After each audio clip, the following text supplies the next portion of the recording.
बिहार में जब लालू प्रसाद यादव के खिलाफ चारा घोटाले में चार्जशीट दाखिल हुई, तब ये तय हो गया कि वो अब मुख्यमंत्री के पद पर नहीं रहने वाले और देर सवेर उन्हें जेल जाना पड़ सकता है। तब रातों रात राबड़ी देवी को बिहार का मुख्यमंत्री बना दिया गया। इस खबर के बाद पूरा देश भौचक्का रह गया।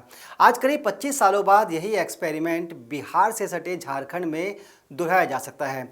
जी हाँ, खनन लीज घोटाले में घिरे झारखंड के मुख्यमंत्री हेमंत सोरेन पर भी इस्तीफे की तलवार लटक रही है और ऐसे में एक नया नाम निकलकर सामने आया है जो कि मुख्यमंत्री पद पर आसीन हो सकता है। ये नाम है कल्पना सोरेन का। कल्पना सोरेन हेमंत सोरेन की धर्मपत्नी है और यहाँ के सियासी गलियारों में कहा जा रहा है कि हेमंत सोरेन के इस्तीफा देते ही कल्पना सोरेन झारखंड की नई मुख्यमंत्री बन जाएंगी।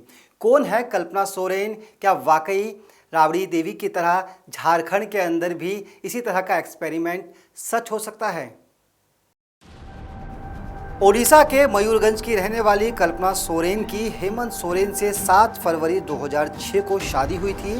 इनके 2 बच्चे निखिल और अंश हैं। उनका परिवार अब भी मयूरगंज में ही रहता है। 1976 में जन्मी कल्पना सोरेन राजनीति से दूर है। कल्पना सोरेन कई व्यावसायिक गतिविधियों में शामिल है। इस कारण वह राजनीतिक विरोधियों के निशाने पर भी रही हैं। पिछले दिनों बीजेपी के कई नेताओं ने राज्यपाल के सामने शिकायत दर्ज कराई थी कि मुख्यमंत्री हेमंत सोरेन ने अपने प्रभाव का इस्तेमाल कर अपनी पत्नी के स्वामित्व वाली कंपनी को जमीन दिलाने का काम किया। इसके अलावा कल्पना सोरेन के नाम कई भूखंड खरीद मामले में भी बीजेपी नेताओं ने सवाल उठाए हैं। कल्पना सोरेन सक्रिय राजनीति में हिस्सा नहीं लेती हैं, लेकिन परिवार में राजनीतिक माहौल होने की वजह से उनकी दिलचस्पी राजनीतिक घटनाओं में जरूर रहती है। कल्पना सोरेन महिला विकास कार्यक्रमों में खूब हिस्सा लेती हैं।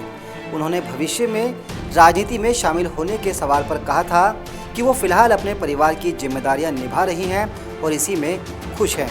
लेकिन अब सवाल ये है, क्या वो पारिवारिक जिम्मेदारियों के साथ साथ राज्य की जिम्मेदारियां उठाने की भी तैयारी कर रही हैं? आपको बता दें कि हेमंत सोरेन और कल्पना की अरेंज मैरिज हुई थी। कल्पना सांस्कृतिक और सामाजिक कार्यक्रमों में भी अक्सर बढ़ चढ़कर हिस्सा लेती है। माना जाता है कि परिवार में लिए गए सामूहिक फैसले में कल्पना का भी एक अहम रोल रहता है।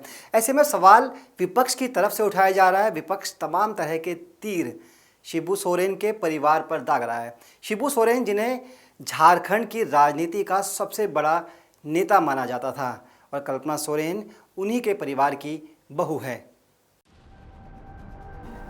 बीजेपी के गोड़ा सांसद डॉक्टर निशिकांत दुबे ने पिछले दिनों ट्वीट कर हलचल मचा दी थी कि झारखंड में भाभी जी के ताजपोशी की तैयारी चल रही है। इसके बाद राजनीतिक हलकों में इस बात की चर्चा तेज हो गई थी कि सीएम हेमंत सोरेन 25 साल बाद बिहार में आरजेडी प्रमुख लालू प्रसाद यादव की तरह इतिहास को दोहराना चाहते हैं।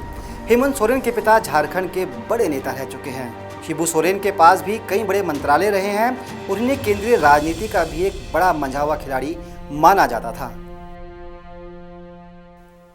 आपको बता दें कि हेमंत सोरेन पर मुख्यमंत्री रहते हुए खनन पट्टा खुद को और अपने भाई को जारी करने का आरोप है। इस मामले में ईडी ने तब खनन सचिव रही पूजा सिंघल पर के खिलाफ कार्रवाई करते हुए उन्हें गिरफ्तार किया था। ईडी का आरोप है कि पूजा सिंघल ने इस मामले में बड़ा पैसा बनाया है। फिलहाल सीबीआई और ईडी झारखंड में कई अलग अलग अधिकारियों के ठिकानों पर दबिश दे रही है और देखना यही है कि झारखंड की सियासत आने वाले दिनों में किस करवट बैठती है और इस मनी लॉन्ड्रिंग मामले के साथ साथ खनन मामले में और क्या कुछ नए खुलासे सामने आते हैं। फिलहाल इस पेशकश में इतना ही। मुझे दीजिए इजाज़त। नमस्कार।